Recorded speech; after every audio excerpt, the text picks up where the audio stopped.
안녕하세요. 저희는 의약품 및 건강보조제의 수분 취약성과 효능과의 관계 분석을 주제로 연구를 진행 중인 박민주, 김서윤, 최재영입니다. 우선 이번 발표 순서부터 설명해 드리도록 하겠습니다. 첫째로 주제 소개, 주제 선정 이유, 설정한 가설, 실험 설계 및 과정, 실험 결과, 재원 이렇게 진행될 예정입니다. 올해의 실험 주제를 다시 말씀드리자면 의약품 및 건강보조제의 수분 취약성과 효능과의 관계 분석입니다.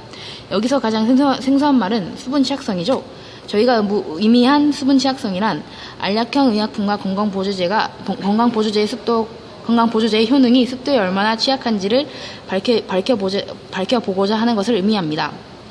이 주제를 진행하게 된 계기는 저희 개인적인 경험에서 비롯되었습니다. 기숙사생으로 지내며 의약품을 방치해 놓았는데 그때 서로 녹아있는 채 붙어있는 비타민 알약을 보고 과연 효능에도 영향을 미치는지 궁금해졌습니다.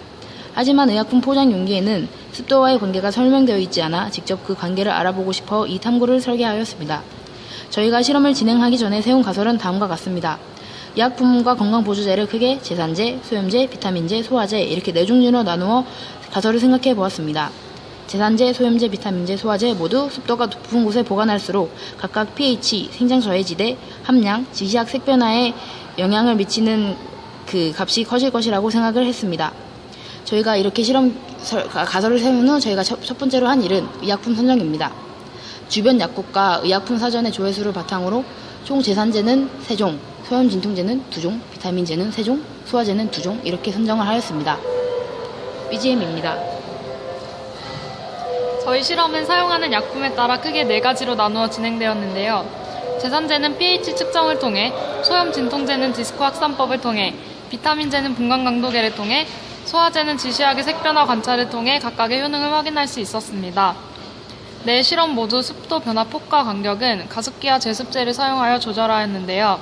한 실험 장치에는 가습기를 사용하여 70% 내외의 습도를 유지하였고 또 다른 장치에는 제습제를 사용하여 30% 내외의 습도를 유지하도록 하였습니다.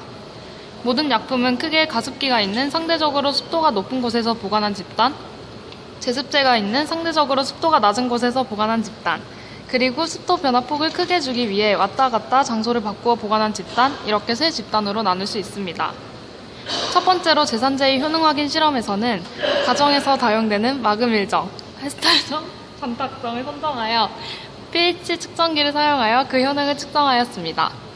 이 과정에서 처음에 증류수의 산도를 측정하여 pH 측정기에 오차가 적게 나는 것으로 선택하였고 하나의 알약에 대해 15번의 측정을 거쳐 평균 내어 결과로 채택하였습니다. 두 번째로 소염 진통제의 효능 확인 실험에서는 가정에서 다용되는 엔시드 ER정, 크레닉정을 사용하였습니다. 이 실험에서도 조금 더 정확한 결과를 얻기 위해 고체 LB 배지를 여러 개 제작하여 실험 결과를 평균 내어 사용하였습니다. LB 배지에 대장균을 도말한 후 보관을 다르게 한 총 8종류의 약품을 디스크 위에 떨어뜨려 미생물 배양기에서 24시간 배양하였고 이들의 생장 저해지대의 크기를 관찰하였습니다. 세 번째로 흑광도 측정을 통한 비타민제의 함량 비교 실험을 진행하였습니다.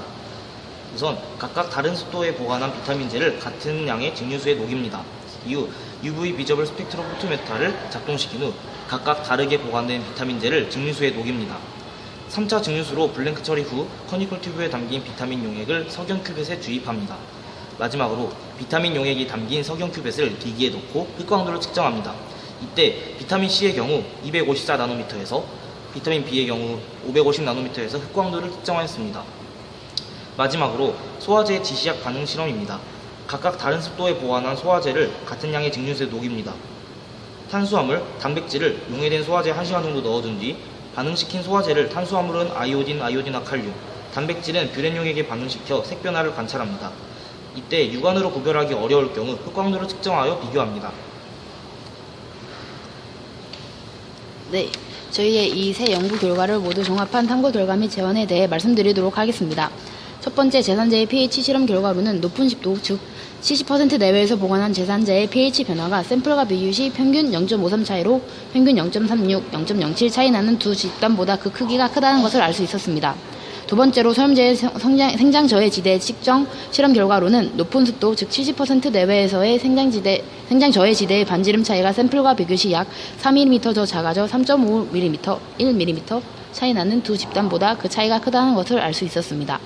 세 번째로 비타민제의 정량 분석 실험 결과로는 높은 습도, 즉 70% 내외에서 보관한 비타민제의 흡광도 차가 0.41로 0.33, 0.13 차이 나는 두 집단보다 그 차이가 크다는 것을 알 수 있었습니다. 소화자의 지시약 반응 실험은 아직 실험이 진행 중이므로 탐구 결과가 아직 도출되지는 않았습니다. 재원으로는 실험 결과표를 의약품 표장용기 디자인 요소를 첨가하여 의약품의 효능과의 관계를 사람들에게 효과적으로 알리는 방법을 생각해내었습니다. 코팅된 태블릿 형태의 의약품이지만 지속적으로 높은 습도에서 보관 시 효능에 영향을 미친다는 것을 규명해냄으로써 본 탐구가 사람들의 약품 보관에 경각심을 일으킬 것으로 예상됩니다.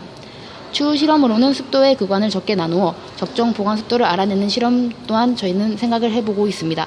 이상으로 저희의 발표를 마치도록 하겠습니다. 감사합니다.